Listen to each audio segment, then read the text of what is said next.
I love my car, but every once in a while it starts to get that funky smell that won't just go away with windows down on the highway. In this video, I'm going to walk you through the steps to get your interior super clean. Let's take a look at what we're dealing with. Well, at first appearance it doesn't seem too bad. Some debris in the crevice of the seats, dirt ground into the floor mats.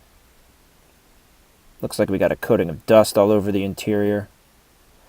And some strange marks on the headliner which are not pleasant to look at. The best way to handle this and get this interior super clean is to remove these bad boys. Before we get to that, let's cover the tools needed. Here are the tools we'll be using. Not all of them are necessary, but they will make your life easier. Starting with a 3/8 inch cordless impact. We also have flashlight and gloves, some sockets and extensions. For chemicals, we have 303 aerospace protector for the dash and plastic, Stoner's invisible glass for the windshield, and ivory snow or woolite for the headliner. A bucket of microfiber towels, an empty bucket for water, a brush for scrubbing the dirt out of the fabric, and a small carpet cleaning machine will come in handy. And of course, for the big stuff, a shop vac. The first step in almost any interior cleaning project is to remove all of the floor mats and shake them out well. Since this is a seats out clean out, we will have to remove the seats. If you have side impact airbags in your car, you may want to disconnect your battery before proceeding any further. I don't have such fanciness in my car, so all I have to do is remove these black plastic caps, grab a 14mm socket on my impact gun, make sure the impact gun is set in reverse, and gun the bolts out.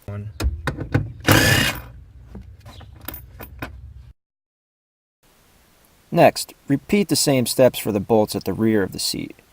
In my car, the seat belt is not connected to the seats. If it is in your car, it can usually be removed with a T25 Torx bit.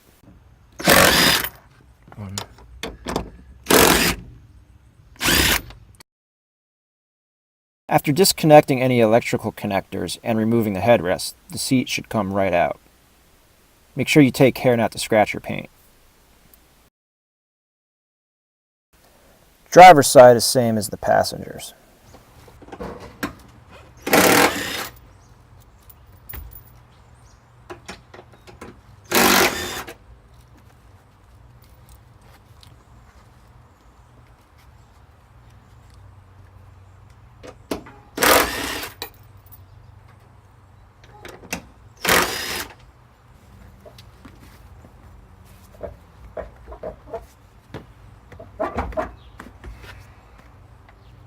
Here you can see the connector that lets the car know if your seatbelt is fastened. And there you go, 2 seats out.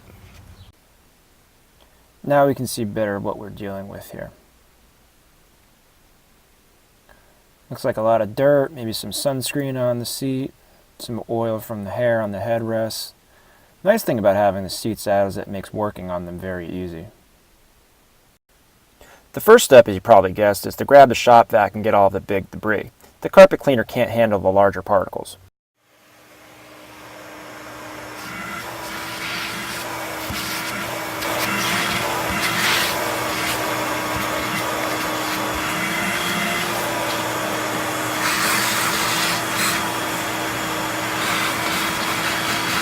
This handheld carpet cleaner has 2 tanks, one for solution and one for the recovery.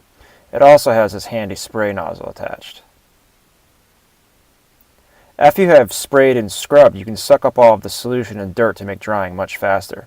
The attachment does come with a brush, but I think it's too small for the job at hand, so we're going to use a large, natural, bristle, medium stiffness brush. This will help agitate all of the dirt out of the fabric. Spray the seats down well with the solution.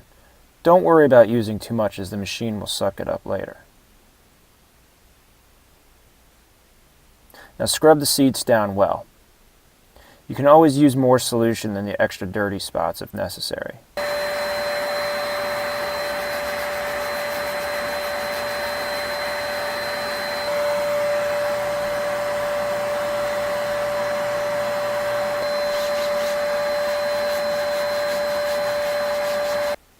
Now that we have loosened all of the dirt, it's time to get it out of the seats.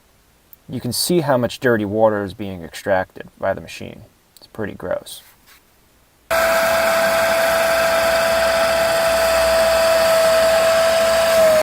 Let's take a look at those floor mats before we repeat the same process with them. Vacuum, spray, scrub, and extract.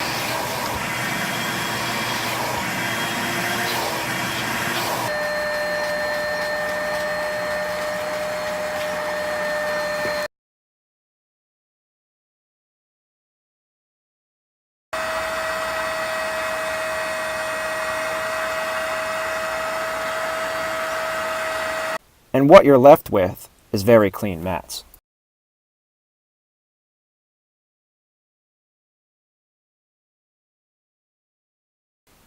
Repeat for all the other mats removed from the car.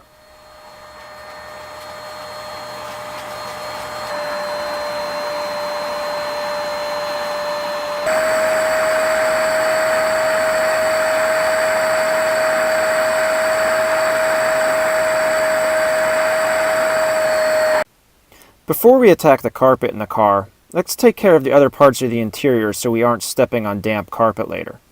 One tip for cleaning glass is to make sure that you spray the cleaner on your rag first instead of the windshield.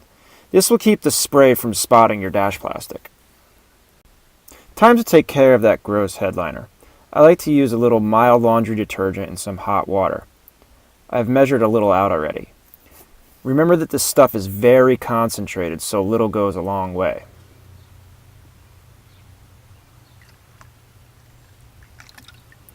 Now just swish the bucket around to mix it up and throw in a clean microfiber towel. Make sure to wring the towel out well before the next step.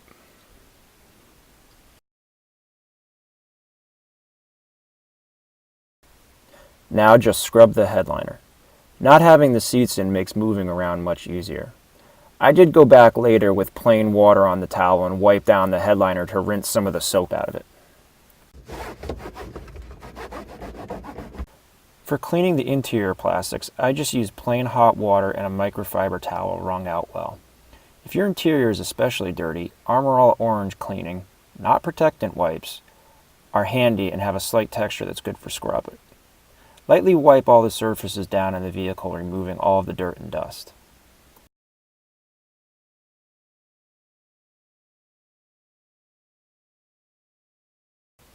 Once the interior is dry, it's time to protect it. Again, spray the product on the towel and rub it to distribute evenly. This will help prevent spotting on the interior plastics. 303 Aerospace is good on all kinds of surfaces and doesn't leave a highly reflective finish. I'll put a link to all of these products below.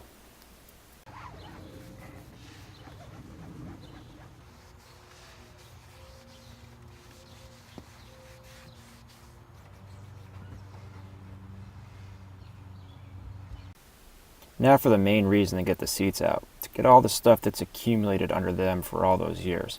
A lot of dirt, sand, wrappers, and even occasionally some forgotten treasures.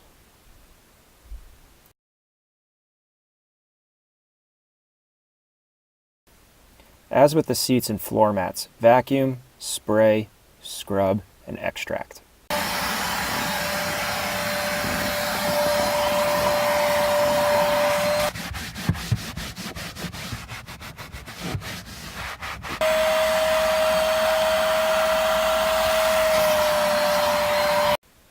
This is what we are left with after finishing with the car. All of the dirt and odors have been sucked up into this nasty soup. The cleaner is small, but it's pretty powerful. Here's an after shot of the carpet. Nice and clean.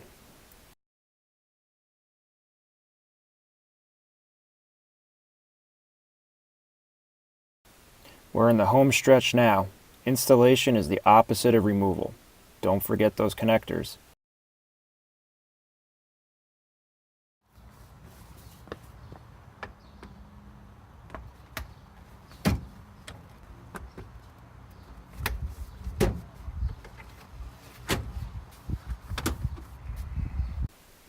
The finished product. No more crumbs. Nice clean headliner.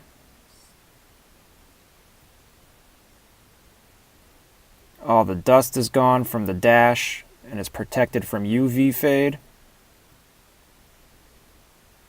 All of those marks on the headliner is gone, and most importantly, no more funk smell. If you follow these steps, you too can get your interior super clean. Thanks for watching. If you like this video, don't forget to subscribe.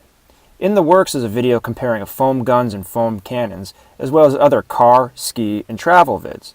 Don't forget to check out some of my other videos as well. Thanks again.